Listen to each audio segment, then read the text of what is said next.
강원도 산악지대, 초겨울의 특수전사령부 간부 휴게실, 여군 최초 특전사령관 황미애 중장이 창가에 조용히 앉아 차 한 잔과 떡 한 조각을 앞에 두고 있었습니다. 그때 문이 거칠게 열리고 부대 내 서열 2인 참모장, 나연철 준장이 들어왔습니다. 넌 뭔데 여기서 떡을 먹냐? 연철은 미애가 곧바로 대꾸하지 않자 더 기세를 올렸습니다. 여군이면 다이어트나 해. 여기 간부들 쉬는 데서 눈치도 없이 떡이나 먹고 앉아있냐? 군인이면 군인답게 예의를 지키십시오. 연철은 얼굴이 벌겋게 달아오르며 내뱉었습니다. 에이, 여군 주제에 재수없게. 문이 쾅 닫혔고 그 소리가 천장에 부딪혀 오래도록 맴도는 동안 아무도 입을 열지 못했습니다. 그런데 그가 몰랐던 게 있었죠. 그 여군이 바로 특전사 역사상 최초의 여군 사령관이었다는 사실을요. 그날 이후 부대 전체가 뒤집히기 시작했습니다. 오늘 사연 시작하기 전에 구독과 좋아요와 알림 설정 꼭 눌러주세요. 모두 무료이며 영상을 만드는데 큰 힘이 됩니다.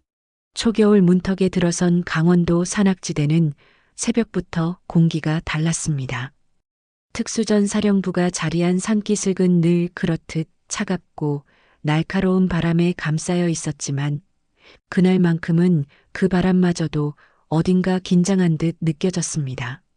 어스름이 채 거치지 않은 이른 아침 산등성이를 타고 엷은 안개가 흘러내렸고 부대 정문 양옆에 늘어선 소나무들은 꼿꼿한 자세로 그날을 기다리는 듯했죠. 연병장에는 행사 준비를 마친 장교들과 부사관들 그리고 병사들이 일렬로 정렬해 있었습니다. 군화 끝은 한치 흐트러짐도 없었고 숨소리조차 조심스러울 만큼 현장 전체가 팽팽한 긴장으로 꽉 차 있었습니다. 그날은 특수전 사령부 역사에 두고두고 남을 날이었습니다. 대한민국 육군 역사상, 아니 특전사 역사상 처음으로 여군 출신 특수전 사령관이 부임하는 날이었기 때문입니다. 잠시 뒤 검은 관용차 한 대가 천천히 부대 정문을 지나 본부 건물 앞에 멈춰 섰습니다. 차량 문이 열리고 한 여성이 모습을 드러냈습니다. 황미애 중장 52. 계급으로는 육군 중장, 즉 3스타. 이제 막 특수전 사령부의 새로운 사령관으로 부임하는 인물이었습니다. 미애가 차에서 내리는 순간 현장에 서 있던 사람들은 본능적으로 숨을 고르듯 자세를 더 바로잡았습니다. 그건 단순히 높은 계급장을 단 사람을 맞는 예우만은 아니었습니다. 황미애 중장이라는 이름 자체가 이미 군 내부에서는 하나의 전설처럼 통했기 때문입니다. 미애는 육군사관학교 출신이었습니다. 그것도 그냥 육사 출신이 아니었죠. 여군 최초로 육군사관학교 수석 입학 그리고 여군 최초 수석 졸업이라는 기록을 동시에 가진 인물이었습니다. 남자 생도들 사이에서도 학업, 체력, 리더십 평가 모두에서 늘 선두를 놓치지 않았고 누구보다 엄격한 기준으로 자신을 단련해 왔습니다. 사관생도 시절 미애를 기억하는 이들은 늘 비슷한 말을 했습니다. 황미애 생도는 여자라서 대단한 게 아니라 그냥 그 기수 전체에서 제일 대단한 사람이었습니다. 육사를 졸업한 뒤에도 미애의 길은 평탄하지 않았습니다. 아니, 오히려 더 험했죠. 당시만 해도 여군이 특수전 병과에서 진짜 현장 지휘관으로 살아남는다는 건 거의 불가능에 가까운 일처럼 여겨지던 시절이었습니다. 그러나 미애는 누구도 쉽게 통과하지 못하는 특전사 장교 훈련을 이 악물고 버텨냈습니다. 남군 장교들조차 중도 탈락하는 훈련에서 미애는 끝까지 살아남았습니다. 체력, 정신력, 지구력은 물론이고 야간 행군, 공수훈련, 산악 침투, 유격, 사격, 전술평가까지 어느 하나 대충 넘긴 적이 없었습니다. 그때부터 특전사 안에서는 이런 말이 돌기 시작했습니다. 황미애는 여군 장교가 아니다. 그냥 특전사 장교다. 미애는 그렇게 소대장으로 시작해 중대장, 대대장, 여단장, 사단장 등을 거쳐 마침내 별셋을 달았습니다. 그리고 별셋을 단 그 순간 조직은 더 이상 미애를 외면할 수 없었습니다. 결국 대한민국 최초의 여군 특수전 사령관이 탄생했습니다. 여군이기 때문에 상징이 된 것이 아니라 누구보다 혹독한 기준을 통과했기 때문에 그 자리에 오른 사람이었습니다. 그러나 미애를 더 특별하게 만드는 건 개인의 이력만이 아니었습니다. 미애의 삶 뒤에는 대한민국군 전체를 관통하는 거대한 가족 서사가 있었습니다. 미애의 남편은 민재홍 대장이었습니다. 현재 대한민국군 전체를 통솔하는 합동참모의장, 즉 합참의장이었죠. 나이 56, 계급은 포스타 대장, 출신은 해군사관학교였습니다. 민재홍 대장 역시 미애 못지않은 전설적 인물이었습니다. 해군사관학교 시절부터 체력과 지구력이 탁월해 엘리트 생도로 이름이 높았고 함정 지휘와 전략 능력, 조직 장악력에서 두각을 드러내며 승승장구했습니다. 해군 참모총장을 거쳐 정군을 총괄하는 합참의장 자리에 오른 재홍을 두고 군 내부에서는 이런 말이 많았습니다. 말수는 적은데 한번 결심하면 누구도 못 꺾는다. 미애와 재홍은 젊은 시절 전군 장교대상 공식 교류 행사에서 처음 만났습니다. 육군사관학교 출신의 냉정한 엘리트 여장교와 해군사관학교 출신의 묵직한 체력형 엘리트 남장교. 처음엔 서로 말이 잘 통하지 않을 것 같았지만 오히려 정반대였습니다. 둘은 출신 군은 달랐어도 군인으로서의 가치관이 아주 닮아 있었습니다. 결과로 말하는 사람, 자기 자리의 책임을 끝까지 지는 사람, 강함은 약자를 누르는데 쓰는 게 아니라 감당하는데 써야 한다고 믿는 사람. 그렇게 서로를 존중하며 시작된 인연은 결혼으로 이어졌습니다. 두 사람 사이에는 두 딸이 있었습니다. 첫째는 민다윤, 25이었습니다. 해병대 사관학교 출신의 해병대 중위로 작년에 임관한 젊은 장교였죠. 미애를 닮아 눈빛이 강하고 걸음걸이가 반듯했습니다. 해병대 중에서도 실전형 장교 기질이 강해 선배들 사이에서는 말보다 행동이 먼저 나가는 스타일이라는 평가를 받는 인물이었습니다. 한번 옳다고 믿는 일에는 끝까지 물러서지 않는 성격이라 집안 어른들은 종종 이렇게 말하곤 했습니다. 다윤이는 해병대 체질이 아니라 그냥 미애 체질이야. 둘째는 민다영, 23이었습니다. 공군사관학교 4학년 생도였죠. 언니 다윤에 비해 차분하고 이성적인 성격이었으며 말수가 적고 판단이 빠른 편이었습니다. 졸업을 앞두고 있었고 내년에 임관하면 이 집안은 육군, 해군, 공군, 해병대, 네 군이 모두 모인 상징적인 군인 가족이 될 예정이었습니다. 집안 어른들이 농담 반 진담 반으로 하는 말이 있었습니다. 한 집안에 육해 공해병이 다 모였으니 이제 나라 걱정은 안 해도 되겠다. 말은 가볍게 들렸지만 실제로 그 무게는 결코 가볍지 않았습니다. 미애의 친정 역시 만만치 않았습니다. 친오빠는 황진태, 57이었습니다. 육군사관학교 출신으로 군 생활의 마지막을 육군참모총장이라는 최고 자리에서 마무리한 인물이었죠. 계급은 전역 당시 포스타 대장이었고 현재는 예비역 대장 신분으로 국방부 장관을 맡고 있었습니다. 군인으로서 정점에 올랐고 전역 후에는 정부의 국방수장 자리에 오른 셈이었습니다. 판단이 빠르고 냉정하며 공적인 일에서는 타협이 없는 사람이었지만 동생 미애 앞에서는 늘 짧고 단단한 신뢰를 보여주는 사람이었습니다. 미애가 어릴 때부터 어려운 일에 부딪힐 때마다 진태는 늘 같은 말을 했습니다. 울 시간 있으면 준비해. 준비한 사람만 끝내 이긴다. 미애의 친언니는 황미애, 55이었습니다. 공군사관학교 출신의 공군 중장, 3스타로 현재는 공군사관학교장을 맡고 있었습니다. 여군 최초로 공군사관학교장이 된 인물로 공군 내에서는 교육과 리더십, 조직 운영 능력 모두에서 매우 높은 평가를 받는 사람이었죠. 미애가 강인함이라면 미인은 절제와 품격이라는 말이 있을 정도였습니다. 늘 부드럽고 차분한 말투를 썼지만 원칙 앞에서는 누구보다 단호했습니다.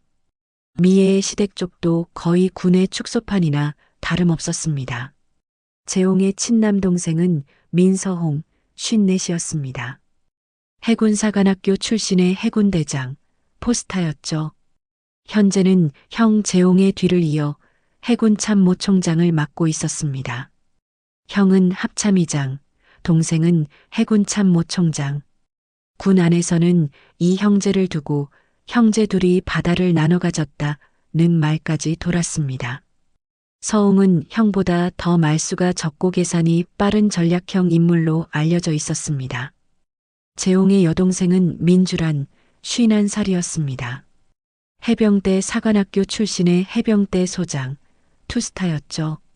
주라는 해병대 사관학교 최초의 여생도 출신이라는 상징성을 가진 인물이었습니다. 현재는 해병대 훈련소장으로 근무하고 있었는데 이 역시 해병대 역사상 최초의 여성 훈련소장이었습니다. 해병대 특유의 거친 문화 속에서도 누구보다 강한 정신력으로 버텨낸 인물이라 후배들은 물론 선배들조차 쉽게 대하지 못했습니다. 이쯤 되면 미애와 재홍 부부는 단순히 잘나간 군인 부부가 아니었습니다. 자녀들, 형제들, 친정과 시댁을 통틀어 보면 육군, 해군, 공군, 해병대의 핵심 엘리트들이 모두 이어져 있는 거대한 군인 가문이었습니다. 그러나 정작 미애 자신은 이런 배경을 앞세우는 사람이 아니었습니다. 오히려 그 가족이라는 이름 때문에 더 조심했습니다. 누구보다 실력으로 증명해야 한다는 부담을 누구보다 잘 알았기 때문입니다. 취임식이 시작되었습니다. 사회자의 힘찬 목소리가 울려 퍼지고 군악대 연주가 연병장을 가득 채웠습니다. 미애는 단상 위로 올라섰습니다. 계절은 차가웠지만 수많은 사람들의 눈빛이 뜨겁게 모여들었죠. 미애는 짧은 취임사를 읽어 내려갔습니다. 특수전 사령부는 누구보다 강해야 합니다. 그러나 강함이란 소리를 높이는 것이 아니라 책임을 더 무겁게 지는 것입니다. 저는 여러분과 함께 강하지만 사람을 잃지 않는 부대를 만들겠습니다. 짧았지만 묵직한 말이었습니다. 그 말을 들은 병사들 가운데는 자기도 모르게 등을 더 세우는 이들이 있었고 간부들 가운데는 이 사람은 진짜 다르다는 생각을 하는 이들도 있었습니다. 특히 젊은 여군 장교들과 부사관들의 눈빛이 달라졌습니다. 미애는 그들에게 단순한 사령관이 아니었습니다. 말없이 길을 열어낸 사람, 자신들이 버텨낼 명분이 되어주는 사람이었습니다. 그런데 그날 취임식에는 단 한 사람이 보이지 않았습니다. 특수전 사령부 서열 2위, 참모장 나연철 준장이었습니다. 48, 계급은 원스타. 전문대를 졸업한 뒤 편입으로 육군 3사관학교에 들어가 장교가 된 인물이었습니다. 실무 능력은 분명 있었고 처세도 빨랐지만 성격에는 늘 거친 구석이 있었습니다. 특히 여군에 대해서는 유독 노골적인 편견을 숨기지 않았습니다. 여군은 행정이나 하면 된다. 체력도 안 되면서 뭘 하겠다고. 이런 말을 버릇처럼 내뱉는 사람이라는 평이 부대 안에 은근히 퍼져 있었습니다. 연철은 그날 휴가 중이었습니다. 겉으로는 단순한 일정 문제처럼 보였지만 몇몇 간부들은 속으로 불편한 기색을 감추지 못했습니다. 신임 사령관의 첫 부임식, 그것도 역사적인 첫 여군 특수전 사령관의 취임식에 서열 2위인 참모장이 빠졌다는 건 결코 가볍게 볼 일이 아니었기 때문입니다. 그러나 미애는 그 사실조차 겉으로 드러내지 않았습니다. 취임식을 마친 뒤 늦은 저녁 미애는 사령관 관사에 들어섰습니다. 군화를 벗고 정복 상의를 조용히 걸어둔 뒤 책상 위 액자를 한참 바라보았습니다. 그 안에는 민재홍 대장, 큰딸 민다윤 중위, 작은딸 민다영 생도, 그리고 미애 자신이 함께 찍힌 가족사진이 있었습니다. 각자 군복은 달라도 표정은 닮아 있었습니다. 강한데 거칠지 않은 얼굴들. 자신이 지켜내고 싶은 가치가 무엇인지 그 사진 한 장이 조용히 말해주는 것 같았습니다. 미애는 아주 작게 중얼거렸습니다. 강한 건 소리 지르는 게 아니야. 끝까지 품위를 잃지 않는 거지.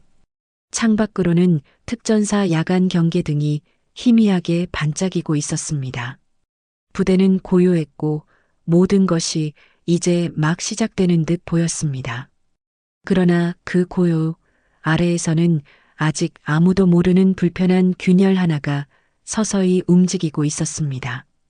특수전 사령부의 새로운 사령관 황미애 중장은 첫날부터 평온하고 단단하게 자리를 잡아가고 있었지만 미애를 기다리고 있는 것은 단순한 지위의 무게만이 아니었습니다. 오래된 편견, 왜곡된 위계, 사람을 사람으로 보지 않는 낡은 오만이 이제 곧 미애 앞의 모습을 드러낼 참이었습니다. 황미애가 특수전 사령관으로 부임한 지 이틀째 되던 날이었습니다. 강원도 상간 부대의 겨울 점심은 유난히 빨리 지나갔습니다. 오전 훈련과 회의가 끝난 뒤라 부대 전체에는 잠시 숨을 고르는 듯한 여유가 흘렀습니다. 바깥 공기는 차가웠지만 본부 건물 안은 난방이 적당히 돌아 따뜻했죠. 간부 휴게실에서는 믹스커피 냄새, 대추차 향, 그리고 방금 끝난 식사 후에 느슨한 공기가 은근히 섞여 있었습니다. 벽 한쪽에는 오래된 텔레비전이 낮은 소리로 뉴스를 흘리고 있었고 다른 한쪽에는 몇몇 장교와 부사관들이 종이컵을 들고 짧은 잡담을 나누고 있었습니다. 미애는 일부러 사령관 전용 공간이 아닌 간부 휴게실을 찾았습니다. 조직의 진짜 얼굴은 보고 자료보다 사람들의 표정 속에 있고 회의실보다 쉬는 공간에서 더 많이 드러난다고 믿었기 때문입니다. 미애는 휴게실 한쪽 창가 자리, 너무 눈에 띄지도 너무 구석지지도 않은 곳에 조용히 앉아 있었습니다. 앞에는 따뜻한 대추차 한 잔과 작은 접시에 담긴 떡 몇 조각이 놓여 있었습니다. 부대 조리 담당 부사관이 사령관 부임 기념이라며 조심스럽게 준비해 둔 것이었죠. 색색의 바람떡과 꿀떡, 그리고 작은 인절미 2조각. 미애는 그것을 보며 잠시 어릴 적 명절 풍경을 떠올렸습니다. 군인이 되기 전 친정집 부엌에서 어머니가 떡을 썰고 형제들이 한자리에 모여 한 조각씩 집어먹던 기억이었습니다. 미애는 서류를 천천히 넘기다 떡 한 조각을 집어들었습니다. 그때였습니다. 간부 휴게실 문이 거칠게 열리며 쿵 하는 소리가 울렸습니다. 몇몇 장교가 본능적으로 고개를 돌렸습니다. 문 밖에서부터 군화 소리가 거칠게 들어왔습니다. 휴가에서 복귀한 나연철 준장이었습니다. 연철은 48살의 육군 준장, 즉 원스타 장군이었습니다. 전문대를 졸업한 뒤 편입으로 육군 3사관학교에 들어간 이력이 있었고 실무와 처세에 능해 여기까지 올라온 인물이었습니다. 하지만 그 실력과 별개로 부대 안에서 불편한 이름이기도 했습니다. 자기보다 위인 사람 앞에서는 지나치게 굽실거리고 자기보다 약해 보이는 사람에게는 과하게 거칠었죠. 특히 여군 장교나 여군 부사관에 대해서는 입에 담기도 민망한 말들을 달고 다니는 사람으로 악명이 높았습니다.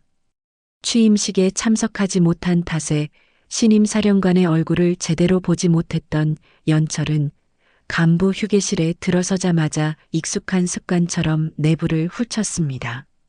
누가 어떻게 앉아 있는지, 누가 먼저 일어나는지, 누가 자신을 보고 긴장하는지.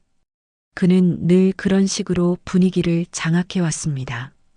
그의 시선이 창가 쪽에 앉은 미애에게 멈췄습니다. 처음 보는 여군이었습니다. 게다가 자기 눈치를 보지 않는 듯한 그 태도가 거슬렸습니다. 미애 앞에 놓인 떡 접시를 보는 순간 그 안에 비뚤어진 심리가 곧장 튀어나왔습니다. 연철은 성큼성큼 다가와 미애 앞에 섰습니다. 넌 뭔데 여기서 떡을 먹냐? 그 한마디가 떨어지는 순간 간부 휴게실 안공기가 얼어붙었습니다. 대화를 나누던 장교 둘이 동시에 입을 다물었고 종이컵을 들고 있던 부사관 한 명은 무심코 컵을 꽉 쥐었습니다. 연철은 미애가 곧바로 대꾸하지 않자 더 기세를 올렸습니다. 여군이면 다이어트나 해. 여기 간부들 쉬는 데서 눈치도 없이 떡이나 먹고 앉아 있냐? 몇몇 간부의 얼굴이 굳어졌습니다. 누군가는 이미 상대가 누구인지 알고 있었고 누군가는 아직 정확히 몰랐지만 저 말이 결코 해서는 안 될 수준이라는 것만은 분명히 알았습니다. 미애는 찻잔을 천천히 내려놓았습니다. 급하게 표정을 바꾸지 않았습니다. 오히려 너무 차분해서 주변이 더 숨을 죽였죠. 미애는 고개를 들어 연철을 똑바로 바라봤습니다. 그 눈빛에는 분노보다 깊은 무게가 있었습니다. 저 말 속에 얼마나 오래된 편견과 천박한 인식이 들어있는지를 단번에 꿰뚫어 본 사람의 눈이었습니다. 군인이면 군인답게 예의를 지키십시오. 목소리를 높이지도 위협적인 말투도 아니었습니다. 하지만 오히려 그래서 더 무거웠습니다. 단순한 맞대응이 아니라 기준을 상기시키는 말이었습니다. 그 말은 연철의 자존심을 정통으로 건드렸습니다. 자기 아래라고 생각한 상대가 눈도 피하지 않고 원칙을 말하는 걸 참지 못했습니다. 연철은 성큼 한 걸음 더 다가와 몸을 숙이듯 위협했고 한 손은 주먹을 반쯤 쥔 채 들어 올렸습니다. 뭐, 내가 지금 나한테 훈계해? 미애는 자리에서 일어나지도 않았습니다. 오히려 그렇게 앉은 채 바라보는 모습이 더 당당했습니다. 계급 이전의 사람에 대한 예의를 말하는 겁니다. 연철은 얼굴이 벌겋게 달아올랐습니다. 애인 여군 주제에 재수없게. 끝내 그 말을 내뱉은 연철은 탁자를 발끝으로 툭 차듯 건드린 뒤 그대로 몸을 돌려 휴게실 문을 거칠게 열고 나갔습니다. 문이 쾅 닫히는 소리가 천장에 부딪혀 오래 맴돌았습니다. 아무도 움직이지 못했습니다. 그 정적 속에서 한 젊은 대위가 몰래 손을 내렸습니다. 방금 전부터 휴대전화 녹음이 켜져 있었습니다. 다른 쪽에 있던 부사관도 호주머니 속 작은 녹음기를 꺼냈습니다. 잠시 뒤 한 사람씩 미애 앞으로 다가왔습니다. 사령관님, 혹시 몰라서 녹음했습니다. 저도 있습니다. 복도 쪽 화면 각도상 분명히 찍혔을 겁니다. 원하시면 진술하겠습니다. 미애는 그들의 얼굴을 하나하나 바라보았습니다. 누군가는 두려움을 품고 있었고 누군가는 오래 참아왔던 분노를 담고 있었으며 누군가는 이번엔 그냥 넘어가면 안 된다는 결심을 하고 있었습니다. 미애는 그 순간 알았습니다. 이건 단순히 자신에게 던져진 무례한 말 한마디의 문제가 아니었습니다.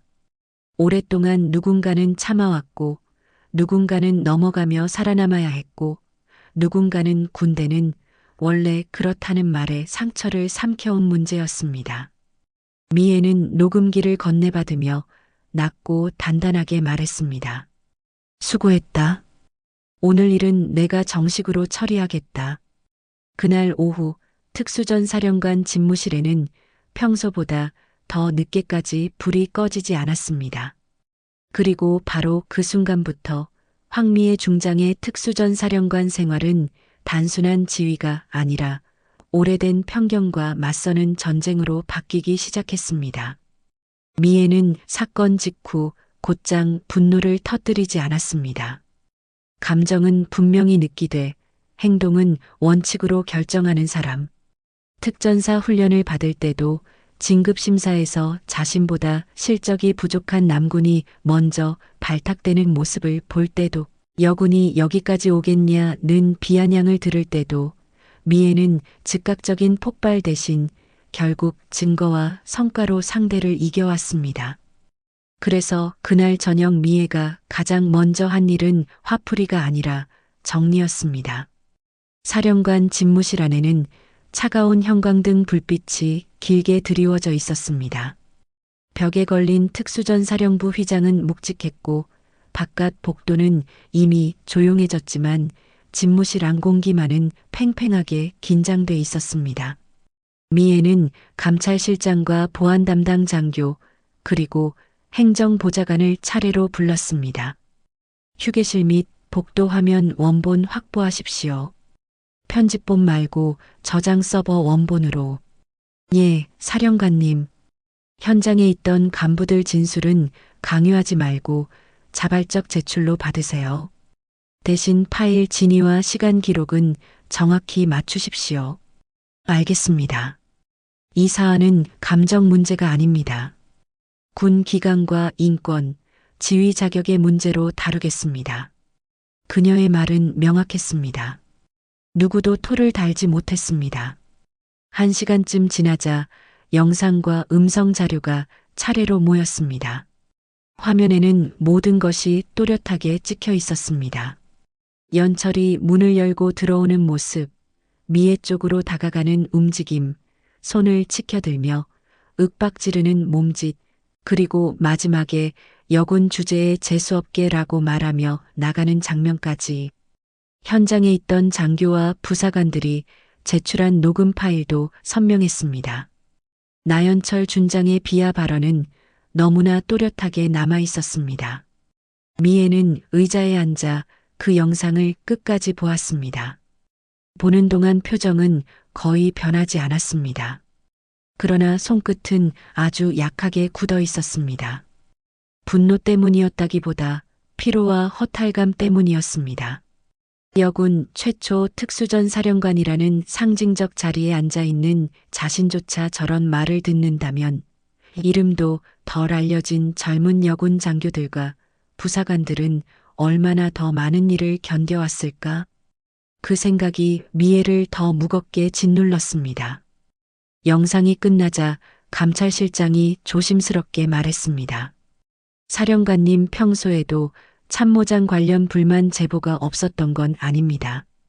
구체적으로 여군 간부에게 외모 비하 발언, 체중 비하 발언, 공개적인 무시가 여러 차례 있었던 것으로 파악됩니다.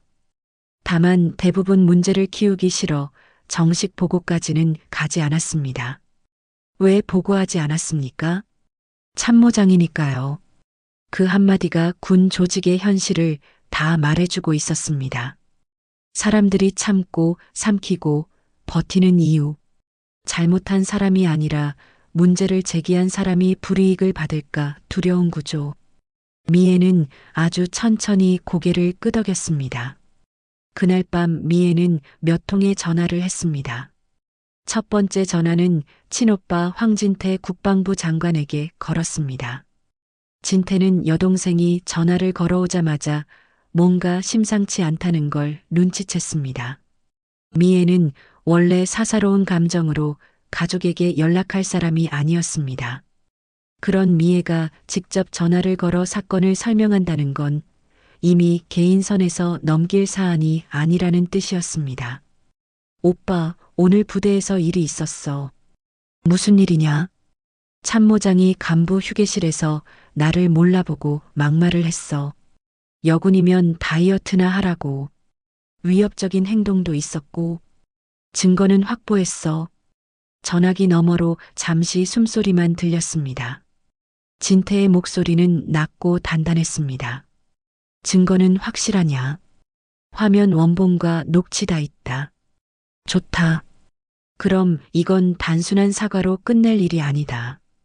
군 기강 파괴이자 지휘 자격 상실 문제다. 두 번째 전화는 남편 민재용 합참의장이었습니다. 재용은 당시 늦은 시간까지 회의 중이었지만 미애의 전화를 받자마자 복도로 나왔습니다. 미애는 군더더기 없이 사실만 전달했습니다. 재용은 끝까지 끊지 않고 들었습니다. 그러다 마지막에 아주 짧게 물었습니다. 미애야, 내가 참았지? 응. 손 하나 안 댔어. 잘했다. 이제는 절차대로 간다. 이번엔 당신 혼자 버티게 안 둔다. 그 짧은 문장에 미애는 잠시 눈을 감았습니다. 수십 년 군 생활을 하며 강한 척, 괜찮은 척 할 때가 많았지만 재용 앞에서만은 아주 잠깐 피로를 숨길 수 없었습니다. 세 번째 전화는 친언니 황미애 공군사관학교장에게 갔습니다.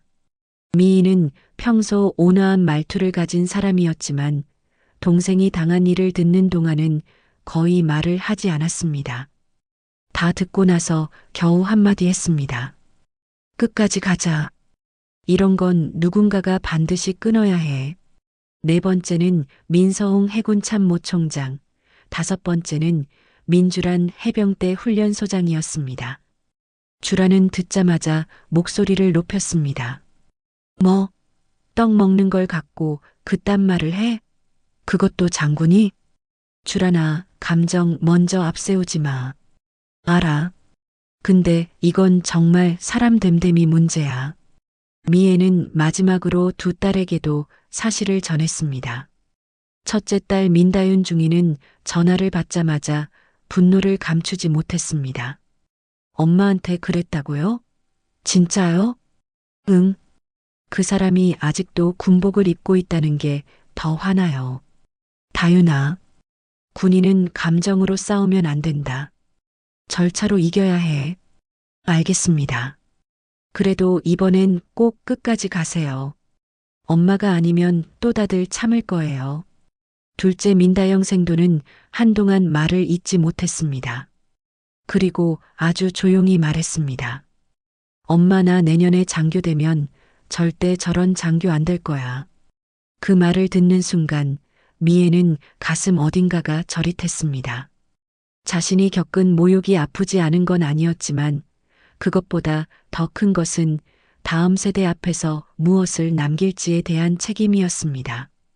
통화를 마친 뒤 집무실엔 다시 정적이 흘렀습니다. 창밖으로는 겨울밤 특전사 경계등이 희미하게 보였고 멀리 훈련장 철책 너머로 바람 소리가 낮게 울렸습니다. 미애는 책상 위에 놓인 파일들을 가만히 내려다봤습니다.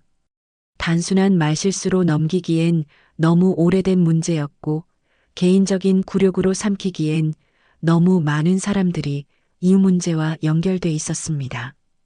미애는 마음속으로 조용히 말했습니다. 이번엔 나 하나의 체면 문제가 아니다.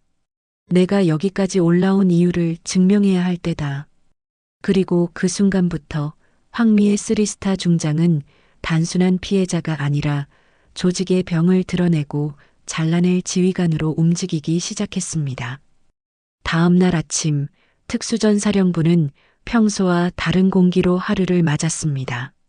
겨울 햇빛은 분명히 떠 있었지만 부대 안 사람들의 얼굴은 어딘가 흐려 보였습니다. 소문은 늘 그렇듯 빠르게 돌았습니다. 다만 이번엔 아무도 함부로 입에 올리지는 못했습니다. 어제 참모장이 휴게실에서 크게 사고를 쳤다더라. 상대가 보통 사람이 아니었다더라. 증거가 다 남았다더라. 그런 이야기들이 낮은 목소리로 흘렀습니다. 행정실 전화벨이 울릴 때마다 모두가 괜히 한 번씩 고개를 들었고 회의실 문이 열릴 때마다 누가 들어오는지 살피는 눈길이 많아졌습니다. 연철은 아침부터 불안했습니다. 처음에는 자신도 일이 이 정도로 커질 줄은 몰랐습니다. 전날 밤 측근에게서 참모장이 욕한 사람이 신임 사령관이었다는 말을 들었을 때만 해도 그는 잠깐 놀랐을 뿐이었습니다. 그리고 곧 자기 안에서 익숙한 자기 합리화가 작동했습니다. 오해였다. 몰라보고 그랬다. 나도 너무 피곤해서 그랬다. 군대에서 그 정도 말은 할 수도 있지. 그는 그렇게 생각하며 스스로를 안심시키려 했습니다. 오히려 몇몇 가까운 간부에게는 슬쩍 이런 말을 흘렸습니다. 사령관님도 너무 예민하신 것 같아. 내가 무슨 손을 댄 것도 아니고 그냥 좀 강하게 말한 거지. 군대에서 그런 소리도 못하면 기강은 어떻게 잡냐? 그 말을 듣는 사람들 중 누구도 대놓고 반박하지 못했습니다. 하지만 속으로는 다들 알고 있었습니다. 이건 기강 문제가 아니라 인격의 문제였습니다. 누구를 향해서든 저런 말을 해도 된다는 뜻은 아니었으니까요. 오전 10시쯤 본부 건물 바깥이 갑자기 술렁이기 시작했습니다. 정문을 지나 검은 관용차들이 연달아 들어오기 시작한 것입니다. 경계병이 눈을 크게 떴고 당직 장교가 뛰듯 움직였습니다. 첫 번째 차량에서 내린 사람은 황진태 국방부 장관이었습니다. 예비역 육군대장 출신답게 이미 은퇴한 군인 특유의 느슨함 따위는 전혀 없었습니다. 눈빛은 여전히 현역 장군 같았고 걸음은 짧고 단단했습니다. 뒤이어 민재용 합참의장이 차량에서 내렸습니다. 이어 황미애 공군사관학교장, 민서홍 해군참모총장, 민주란 해병대 훈련소장까지 차례로 도착했습니다. 그 장면은 그 자체로 충격이었습니다. 육군, 해군, 공군, 해병대 최고 위급 인사들이 한 부대에 동시에, 그것도 사전 대규모 공식 행사도 없이 나타난 것입니다. 부대 안은 순식간에 숨죽인 충격으로 뒤덮였습니다. 장관님이 왜 직접 오셔? 합참의장님까지? 저거 어제 그 일 때문 맞지? 진짜 큰일 났네. 연철은 본부 상황실로 호출을 받기 전부터 이미 얼굴이 하얗게 질려 있었습니다. 가슴 한쪽이 서늘하게 꺼져 내려가는 느낌이 들었습니다. 그제야 본능적으로 알았습니다. 자신이 단지 새 사령관에게 무례를 저지른 정도가 아니라 건드려선 안 될 선을 넘어버렸다는 걸. 하지만 이미 늦었습니다. 연철은 군복깃을 급히 매만지고 모자를 바르게 눌러 쓴 뒤 상황실로 향했습니다.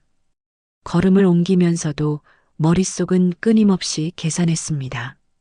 일단 오해였다고 해야 하나? 몰라봤다고 하면 좀 낫나? 아니면 바로 사과해야 하나? 그런데 먼저 너무 숙이면 더 불리해지나? 그런 생각을 할수록 손바닥엔 땀이 났습니다. 복도 끝 상황실 문 앞에 섰을 때는 이미 모간이 바짝 말라 있었습니다. 문이 열렸습니다. 안쪽에는 이미 자리가 다 잡혀 있었습니다.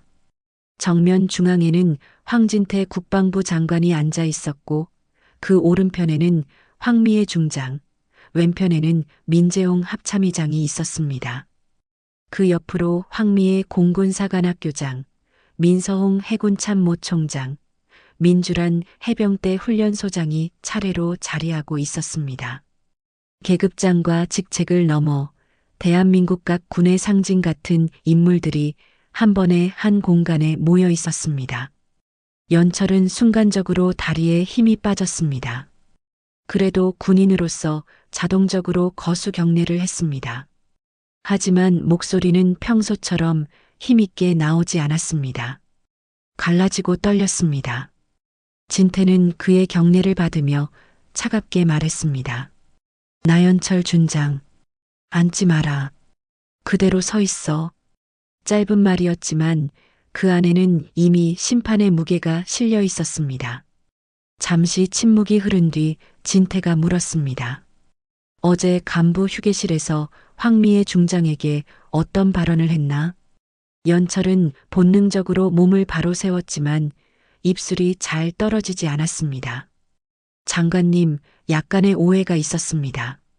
제가 상대를 몰랐으면 그런 말을 해도 되나? 질문은 짧았고 그만큼 더 아팠습니다. 연철이 머뭇거리자 주란 소장이 날카롭게 말했습니다. 떡 먹는 걸 보고 여군이면 다이어트나 하라. 그게 장군 입에서 나올 말이냐? 재홍은 더 낮고 무서운 목소리로 말을 이었습니다. 증거는 다 확보됐다. 여기서 사실을 흐리려 하면 그건 잘못이 하나 더 추가되는 거다. 그 순간 상황실 공기는 더 차가워졌습니다. 연철의 이마에는 식은땀이 맺혔습니다. 그는 이제야 자신이 그동안 믿고 있던 권위와 습관적 갑질이 진짜 힘 앞에서는 얼마나 초라한 것인지 뼈저리게 느끼기 시작했습니다. 한편 미애는 조용히 앉아 연철을 바라보고 있었습니다. 고함을 지르지도 않았고 분노를 드러내지도 않았습니다. 그러나 그 차분함이야말로 연철에겐 더 큰 공포였습니다. 미애는 개인적 감정이 아니라 지휘관의 기준으로 연철을 보고 있었습니다. 그리고 그런 시선 앞에서 연철은 처음으로 자신이 정말 작은 사람일지도 모른다는 생각을 했습니다. 황진태 장관의 지시로 보안 담당 장교가 상황실 앞 화면을 켰습니다. 모니터가 밝아지며 전날 간부 휴게실 화면이 재생되기 시작했습니다. 처음엔 별것 아닌 일상처럼 보였습니다. 몇몇 간부가 서 있고 미애가 창가 자리에 앉아 떡을 먹고 있고 텔레비전에 뉴스가 흐르고 있었습니다. 그러나 곧 문이 열리고 연철이 들어왔습니다. 화면 속 그는 실제보다 더 거칠어 보였습니다. 몸짓에는 불필요한 위압이 섞여 있었고 표정에는 이미 사람을 아래로 보는 버릇이 깊게 배어 있었습니다. 그리고 그 목소리가 영상 속에서 흘러나왔습니다. 넌 뭔데 여기서 떡을 먹냐? 여군이면 다이어트나 해. 화면은 계속 이어졌습니다. 연철이 주먹을 반쯤 쥐고 위협하는 모습, 미애가 차갑게 군인이면 군인답게 예의를 지키십시오라고 말하는 장면, 그리고 여군 주제에 재수없게 라고 뱉으며 나가는 장면까지 한치 숨김없이 재생됐습니다. 영상이 끝나고 곧바로 녹취 파일이 재생됐습니다. 영상보다 더 날 것인 음성이 상황실 벽에 부딪혀 울렸습니다. 연철의 목소리는 너무 또렷했고 휴게실 안다른 사람들이 숨을 삼키는 미세한 소리까지 담겨 있었습니다. 이제 와서 그런 뜻이 아니었다. 오해가 있었다고 말할 여지는 사실상 사라졌습니다. 연철은 그 순간부터 제대로 숨을 쉬지 못했습니다. 자신의 말이 그대로 스피커에서 흘러나오는 걸 듣는 건 생각보다 훨씬 잔인했습니다. 그건 단순한 재생이 아니었습니다. 그동안 자신이 별일 아니라며 넘겨왔던 언행이 얼마나 천박하고 폭력적이었는지를 가장 권위 있는 사람들 앞에서 강제로 마주하는 시간이었기 때문입니다. 그러나 심판은 거기서 끝나지 않았습니다. 감찰실장이 다음 자료를 내놓았습니다. 지난 몇 년간 연철의 언행과 관련해 비공식적으로 쌓여있던 진술과 기록이었습니다. 정식 징계로 이어지지 않았을 뿐 문제 자체가 없었던 것이 아니었습니다. 오히려 너무 많아서 숨겨져 있었던 것이었죠. 여군 부사관의 채용을 두고 공개 비하 발언을 했다는 진술이 있습니다. 회의 중 특정 여군 장교에게 너희는 장식용 아니냐고 발언했다는 증언이 확보됐습니다. 인사 상담 과정에서 여군 간부에게 이 정도는 웃고 넘겨야 군 생활 오래 한다고 말했다는 기록이 있습니다. 병사들 앞에서 특정 간부를 조롱성 어조로 질책했다는 내용도 다수 확보됐습니다. 하나씩 읽힐 때마다 상황실 안은 더 무거워졌습니다. 미애는 그걸 들으며 처음으로 가슴이 먹먹해지는 걸 느꼈습니다. 자신이 당한 모욕도 분명 문제였지만 그보다 더 깊은 건 이 조직 안에서 얼마나 많은 사람들이 같은 식의 상처를 안고 버텨왔는지에 대한 사실이었습니다. 황미애 공군사관학교장이 조용히 말했습니다. 나 준장, 당신은 어제 황미애 중장 한 사람을 모욕한 게 아니다. 군복을 입고 자기 몫을 해온 수많은 여군들을 모욕한 거다. 서홍 대장은 묵직한 목소리로 말을 이었습니다. 그리고 그건 더 이상 여군 문제만도 아니다. 지휘관이 사람을 존중하지 못하면 그건 전투력 이전의 조직 자체를 무너뜨리는 일이다. 연철은 그제야 더는 버틸 수 없다는 걸 깨달았습니다. 상체를 깊이 숙이며 간신히 말했습니다. 잘못했습니다. 제가 경솔했습니다. 순간적으로 화가 나서 제가 몰라보고 사령관님께 정식으로 사과드리겠습니다. 한 번만 기회를 주십시오. 그러나 그 말을 듣는 누구도 흔들리지 않았습니다. 정말 잘못을 알았다면 상황이 이렇게 커지기 전에, 권력이 자기 앞에 한꺼번에 서기 전에 했어야 했습니다. 지금의 사과는 상대에 대한 존중이 아니라 자기 생존을 위한 발버둥처럼 들릴 수밖에 없었습니다. 그런데 바로 그때 감찰실장이 조심스럽게 또 하나의 자료를 건넸습니다. 장관님, 조사 과정에서 피조사자 신원 관련 중대한 사항이 확인되었습니다. 진태가 서류를 받아 펼쳤습니다. 몇 줄 읽던 그의 눈빛이 싸늘하게 굳었습니다. 복수 국적? 상황실 안에 다시 한번 정적이 흘렀습니다. 확인 결과 연철은 한국인 아버지와 미국인 어머니 사이에서 태어나 한국과 미국의 복수 국적 상태를 오래도록 정리하지 않은 채 생활해 왔습니다. 민감한 보직과 군 경력을 밟아오는 과정에서 이 사실이 제대로 걸러지지 않았거나 충분히 정리되지 않은 채 방치된 것이었습니다. 장성급 지휘관, 그것도 특수전 사령부 참모장이라는 자리에서는 결코 가볍게 볼 수 없는 사안이었습니다. 연철은 당황해 고개를 들었습니다. 장관님, 그건 제가 일부러 숨긴 게 아니라. 그만해. 진태의 목소리는 낮았지만 더없이 단호했습니다. 숨겼느냐 안 숨겼느냐보다 중요한 건 너는 지금까지 내가 누린 권한과 위치를 감당할 자격이 있었느냐는 거다. 연철은 입을 다물었습니다. 대답할 수 없었습니다. 그날 오후 진태 장관은 특수전 사령부 전체 집합을 명령했습니다. 연병장에는 장교, 부사관, 병사들이 모두 정렬했습니다. 겨울바람이 강하게 불었고 사람들의 숨에서 하얀 김이 피어올랐습니다. 단상 위에는 진태, 재홍, 미해, 미희, 서홍, 주란이 차례로 섰습니다. 육해공예병 최고위 장성들이 한 줄의 선 광경만으로도 사람들은 숨을 삼켰습니다. 그리고 그 아래 연철이 홀로 섰습니다. 전날까지만 해도 참모장으로 부대 안에서 거대한 권위를 휘두르던 사람이 이제는 모든 시선이 자신을 향한 채 단상 아래 서 있었습니다. 그 초라함은 말로 다할 수 없었습니다. 진태가 마이크를 잡았습니다.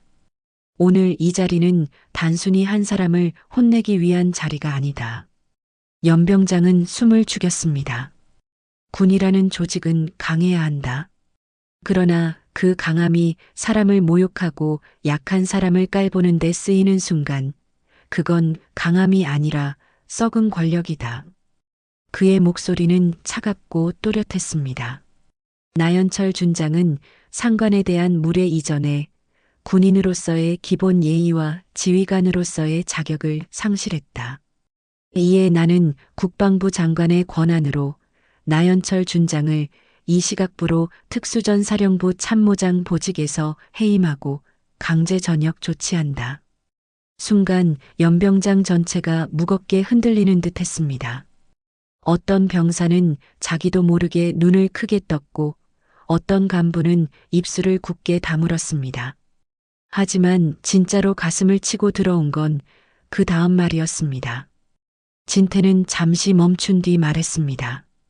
비록 다른 군 소속이지만 나연철 참모장의 막말은 도저히 봐줄 수 없는 수준이라 우리 모두가 왔다. 어느 군 소속이든 사람에 대한 배려와 존중은 기본이다. 그 말은 그 자리에 있던 모든 사람의 가슴에 박혔습니다. 이후 관련 절차에 따라 복수 국적 문제까지 정리되었고 대통령 재가를 거쳐 연철은 한국 국적을 상실한 상태로 미국행 조치를 받게 됐습니다. 한국 입국도 금지되었습니다. 한때 장군으로 불리던 사람이 명예도 지위도 다 잃고 홀로 떠나게 된 것입니다.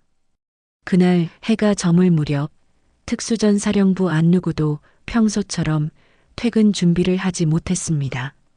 그들은 너무 큰 장면을 목격했습니다. 계급의 몰락만 본 것이 아니라 사람을 업신여기던 태도가 어떻게 무너지는지를 정면으로 본 것입니다. 연철이 보직 해임과 강제 전역 처분을 받은 뒤 특수전 사령부 안의 공기는 눈에 띄게 달라졌습니다. 그 변화는 거창한 구호에서 먼저 시작된 것이 아니었습니다. 오히려 아주 사소한 장면들 속에서 느껴졌습니다. 복도에서 마주친 상급자가 부하 장교의 눈을 보고 먼저 인사하는 순간 간부 휴게실에서 여군 장교와 남군 장교가 자연스럽게 같은 테이블에 앉아 차를 마시는 장면, 회의실에서 누군가의 발언이 끝날 때까지 끊지 않고 듣는 태도. 겉으로 보기엔 작은 변화였지만 사람들은 분명히 무언가가 바뀌기 시작했음을 느꼈습니다. 무엇보다 침묵하던 사람들이 입을 열기 시작했습니다. 연병장 집합이 있었던 다음 날 감찰실에는 예상보다 많은 자발적 진술이 들어왔습니다. 대부분은 이름을 공개하지 않길 원했지만 내용은 구체적이었습니다. 예전에 회식 자리에서 외모 비하 발언을 들었다. 회의 중 여군이라는 이유로 애초에 의견을 무시당했다. 문제 제기하면 군 생활 힘들어진다는 말을 듣고 참고 넘겼다. 기강이라는 이름으로 사람을 깔보는 걸 당연하게 받아들이게 됐다. 감찰실 자료를 전달받은 미애는 한 장 한 장 넘길 때마다 마음이 무거워졌습니다. 자신이 맞닥뜨린 사건이 단지 개인적 순환이 아니라 훨씬 오래되고 넓은 상처의 일부였다는 걸 분명히 알게 됐습니다. 그날 저녁 미애가 늦게까지 집무실에 남아있을 때 문을 두드리는 소리가 났습니다. 허락을 받고 들어온 사람은 첫째 딸 민다윤 중이었습니다. 해병대 근무지에서 짧게 시간을 내 올라온 것이었습니다. 제복을 단정히 입은 다윤은 들어오자마자 반듯하게 경례를 했지만 그 다음 순간에는 장교라기보다 딸의 얼굴로 돌아와 있었습니다. 엄마, 여긴 부대다, 다윤아. 알아요. 그래도 지금은 조금 딸로 있고 싶어요. 다윤은 책상 위 쌓인 진술서들을 보다가 조심스럽게 물었습니다. 다들 많이 당했나 봐요?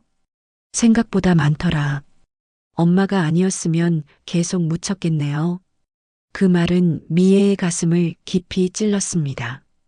다윤은 무심코 말했을지 몰라도 그 안에는 진실이 있었습니다. 이번 일이 미애가 아니라 다른 평범한 여군 장교나 부사관에게 일어났다면 이렇게까지 드러나지 못했을 가능성이 컸습니다. 다윤이 한참 머뭇거리다 말했습니다. 엄마, 나 사실 어제 화가 너무 났어요. 해병대 들어가고 나서 별의별 말 다 들었지만 그래도 집에 와서는 엄마 같은 사람이 있잖아요. 그래서 견뎠어요. 근데 엄마한테도 그런 말을 한다는 게 진짜 무서웠어요. 이렇게 높은 자리까지 가도 끝나지 않는구나 싶어서. 미애는 말없이 딸을 바라보다 천천히 말했습니다. 그래서 끝내야 하는 거야. 끝까지 다 없앨 순 없어도 적어도 참고 넘기는 게 당연한 일은 아니게 만들어야지. 다윤은 고개를 끄덕이며 어머니 손등을 조용히 눌렀습니다. 그날 밤 늦게는 둘째 딸 다영에게서 영상통화가 왔습니다. 공군사관학교 기숙사방 아직 생도복 차림이었지만 눈빛은 단단했습니다. 엄마, 오늘 동기들이랑 엄마 얘기 많이 했어요. 장교가 되는 게 뭔지요. 우린 늘 리더십이니 지휘니 배우는데 사실 그 전에 사람을 어떻게 대해야 하는지가 더 중요하다는 생각이 들었어요. 미애는 미소를 지으려 했지만 순간 울컥하는 감정이 올라왔습니다. 다영이 이어 말했습니다. 엄마, 나 내년에 임관하면 엄마처럼 되고 싶어. 무섭기만 한 장교 말고 사람들이 끝까지 믿는 장교. 그 말은 미애가 받은 어떤 훈장보다 더 깊게 들어왔습니다. 수십 년 동안 강한 여군 장교, 최초의 기록, 전설적인 지휘관이라는 말로 불려왔지만 진짜 바랐던 건 어쩌면 그런 게 아니었는지도 몰랐습니다. 다음 세대가 자신을 보고 사람을 끝까지 지키는 장교가 되고 싶다고 말해주는 것. 그게 진짜 남는 이름이었습니다. 다음 날 아침 미애는 전 간부 회의를 소집했습니다. 대회의실에는 장교와 부사관 간부들이 빼곡히 앉아 있었습니다. 미애는 단상에 서서 말했습니다. 이번 사건은 단순히 한 사람의 막말로 끝나는 문제가 아닙니다. 조직 안에서 누군가가 모욕을 참고 침묵을 생존 방법으로 배우게 된다면 그 조직은 이미 약해진 겁니다. 특수전사령부는 강한 부대여야 합니다. 그러려면 가장 먼저 내부의 왜곡된 문화를 끊어야 합니다. 미애는 이어 구체적인 대책을 발표했습니다. 상급자의 인격 모독성 언행 즉시 보고, 체계 신설, 익명 진술 보호 절차 강화, 간부 대상 상호 존중 및 지휘 윤리 교육 의무화, 평가와 진급 상담 과정의 공정성 점검. 단순한 선언이 아니라 실제로 작동할 제도였습니다. 회의가 끝나갈 무렵 뒤쪽에 앉아있던 한 주임원사가 조심스럽게 손을 들었습니다. 흰 머리가 군모 아래로 살짝 보이는 군 생활만 30년 넘게 한 사람이었습니다. 사령관님, 솔직히 말씀드리면 저는 군 생활 오래 하면서 이런 회의를 처음 봤습니다. 늘 문제 생기면 조용히 덮고 넘어가는 게 군대라고 생각했습니다. 미애는 그를 가만히 바라보다 답했습니다. 그래서 지금부터는 다르게 하려는 겁니다. 처음이 마지막이 되면 안 됩니다. 계속 이어져야 합니다. 그 순간 회의실 안에서는 묘한 정적이 흘렀습니다. 누구도 박수를 치진 않았지만 많은 사람의 표정이 달라져 있었습니다. 황미의 중장은 이제 단지 모욕을 참아낸 여군 사령관이 아니었습니다. 오래된 침묵을 끊고 조직이 다시 사람답게 서도록 방향을 잡는 지휘관이 되고 있었습니다. 보직 해임과 강제 전역, 복수 국정 문제에 따른 추방 절차까지 대부분 정리된 뒤 연철은 군복을 입은 마지막 며칠을 특수전사령부 안에서 보내야 했습니다. 행정 정리와 개인 짐 정리를 위해 잠시 부대를 드나들 수밖에 없는 처지였습니다. 그 시간은 벌보다 더 잔인했습니다. 예전 같으면 그를 보면 얼어붙던 부하들이 이제는 조용히 길을 비켰고 마주쳐도 억지 경례 이상은 하지 않았습니다. 노골적으로 비웃는 사람은 없었지만 그 무심한 침묵이야말로 몰락한 자에게 가장 견디기 어려운 시선이었습니다. 연철은 본부 건물 자신의 옛 사무실에서 짐을 정리했습니다. 책상 서랍 깊은 곳에서 장군 진급 기념패가 나왔고 해외 연수 기념품도 나왔습니다. 한때 자신이 얼마나 대단한 사람인지를 확인시켜주던 물건들이 지금은 우습게 느껴졌습니다. 서랍 한쪽에는 전처와 함께 찍은 오래된 사진이 한 장 있었습니다. 연철은 잠시 그것을 바라보다가 무표정하게 뒤집어 놓았습니다.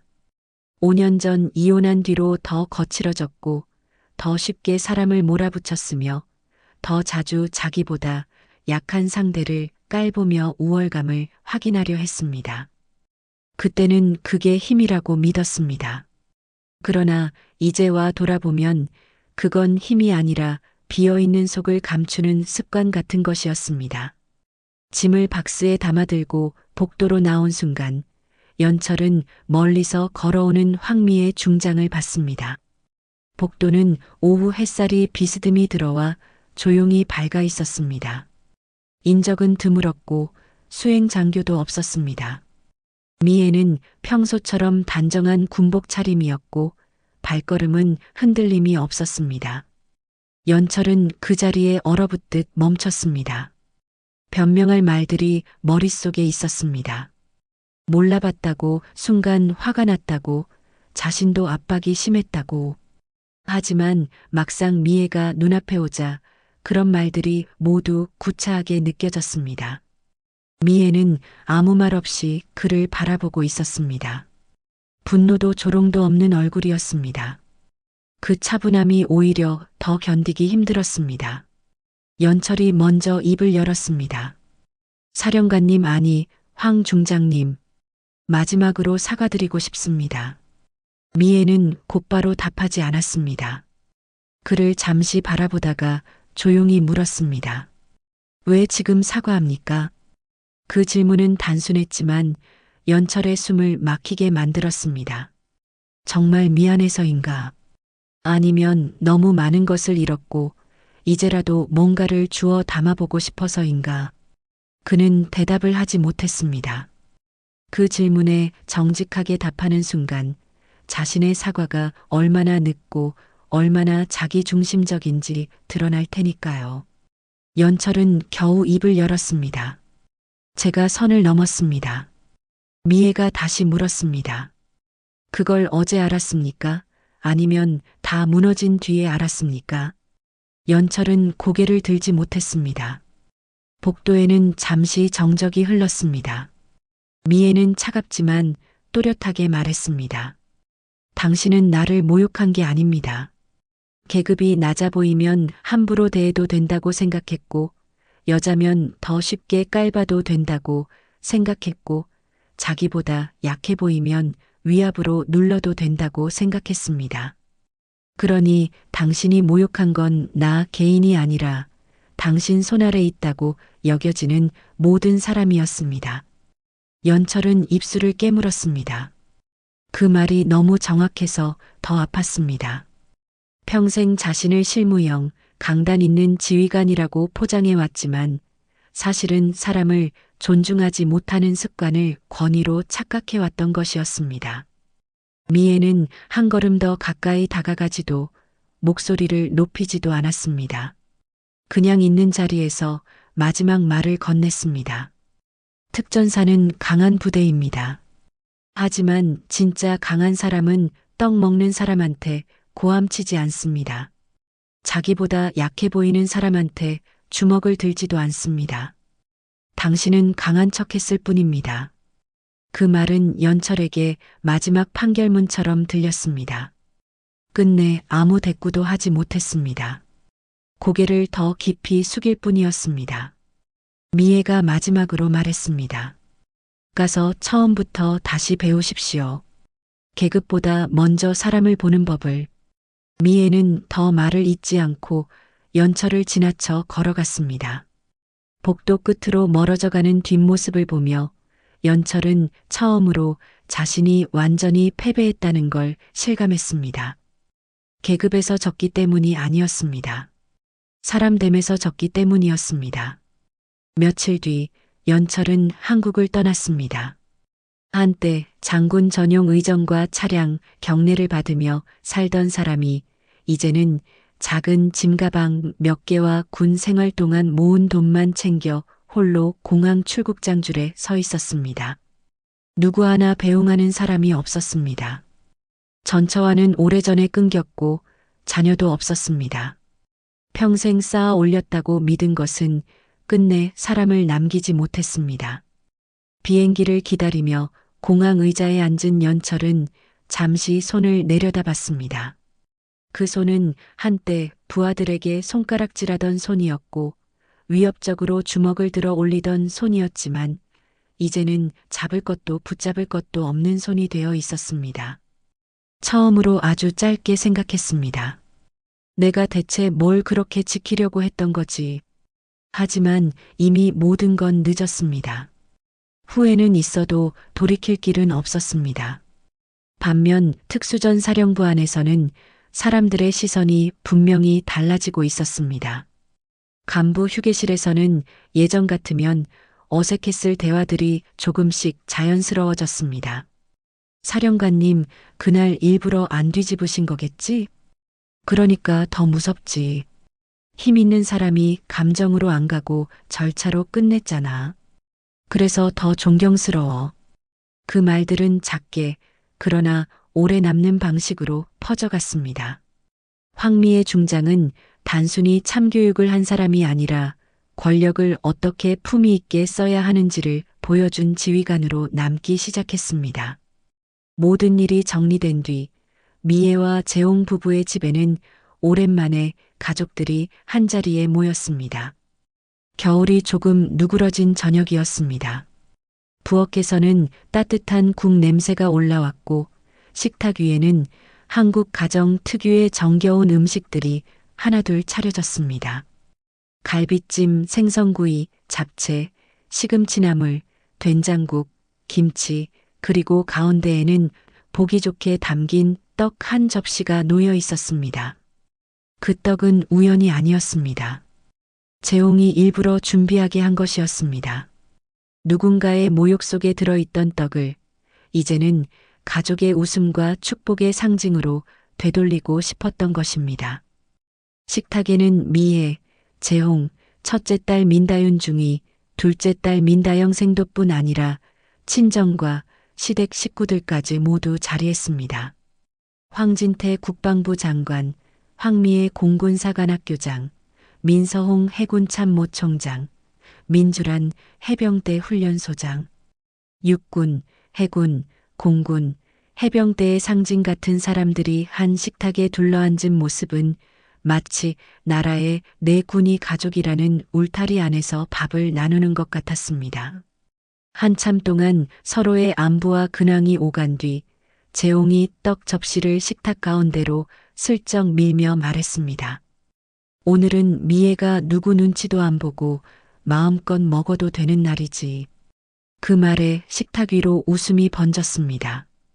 미애도 피식 웃었고 다윤은 아빠, 그 얘기 꼭 해야 했어요? 하며 웃었고 다영은 괜히 눈치를 보다 따라 웃었습니다. 주란이 곧바로 받아쳤습니다. 먹어야 버틴다. 체력이 곧 국력인데 무슨 다이어트 타령이야. 미희가 미소를 지으며 말했습니다. 그러니까 군인은 잘 먹고 잘 버티는 것도 실력이지. 진태는 수저를 내려놓고 조카 둘을 바라보았습니다. 기억해라. 군인은 계급이 높아질수록 더 큰 책임을 져야 한다. 상대가 약해 보인다고 함부로 말하는 순간 그 사람은 이미 지휘관 자격이 없는 거다. 서웅도 조용히 말을 이었습니다. 바다든 하늘이든 땅이든 마찬가지다. 강한 조직은 무서운 조직이 아니라 끝까지 신뢰가 남는 조직이다. 다윤은 해병대 중위답게 허리를 바르게 세운 채 그 말을 듣고 있었습니다. 이미 실전 현장에서 부딪히며 군 생활을 하고 있었기에 어른들의 말이 단순한 교훈이 아니라는 걸 누구보다 잘 알았습니다. 다영은 아직 공군사관학교생도였지만 내년이면 장교가 된다는 생각 때문인지 평소보다 더 진지한 표정으로 어른들을 바라보고 있었습니다. 그때 미애가 두 딸을 번갈아 보며 말했습니다. 배려는 약해서 하는 게 아니다. 강한 사람이 하는 거야. 자기 힘을 믿는 사람만이 남을 깎아내리지 않고도 서 있을 수 있어. 식탁은 잠시 조용해졌습니다. 그 조용함 속에는 이상하게도 따뜻함이 있었습니다. 누군가를 무너뜨린 뒤 얻는 통쾌함이 아니라 결국 무엇을 남기고 어떤 사람으로 살아야 하는지를 확인하는 시간이었습니다. 그 후로 시간이 흘렀습니다. 겨울은 지나고 봄이 왔습니다. 그리고 마침내 다영의 공군사관학교 졸업 및 임관식 날이 찾아왔습니다. 하늘은 유난히 맑았습니다. 푸른 하늘 아래 연병장은 햇빛을 반사해 눈이 시릴 정도로 밝았고 군악대의 연주는 단정하게 울려 퍼졌습니다. 졸업과 임관을 맞은 생도들은 새 제복을 입고 긴장과 설렘이 섞인 얼굴로 정렬해 있었습니다. 가족석 한편에는 미애와 재홍 부부, 언니 다윤, 그리고 진태, 미희, 서옹, 주란까지 모두 자리하고 있었습니다. 육해공예병이 드디어 한 집안 안에서 모두 완성되는 순간이었습니다. 임관선서가 끝난 뒤 새로 소위 계급장을 단 다영은 가족들 앞으로 걸어왔습니다. 아직은 앳된 얼굴이 남아 있었지만 눈빛만큼은 분명히 달라져 있었습니다. 다영은 잠시 숨을 고른 뒤 또렷한 목소리로 말했습니다. 엄마, 아빠, 이모, 고모, 삼촌들의 가르침에 따라 항상 남을 배려하고 존중하며 모두에게 모범이 되는 공군 장교가 되겠습니다. 그 말을 듣는 순간 미애는 눈가가 아주 조금 뜨거워지는 걸 느꼈습니다. 재홍은 말없이 미애의 손등을 가볍게 눌렀습니다. 진태는 조용히 고개를 끄덕였고 미희는 미소를 지었으며 주라는 괜히 헛기침을 하며 눈시울을 숨겼습니다. 다윤은 동생의 어깨를 힘있게 한번 잡아주었습니다. 바람이 지나가며 다영의 제복 자락을 살짝 흔들었습니다. 군악대 연주가 다시 울려 퍼졌습니다.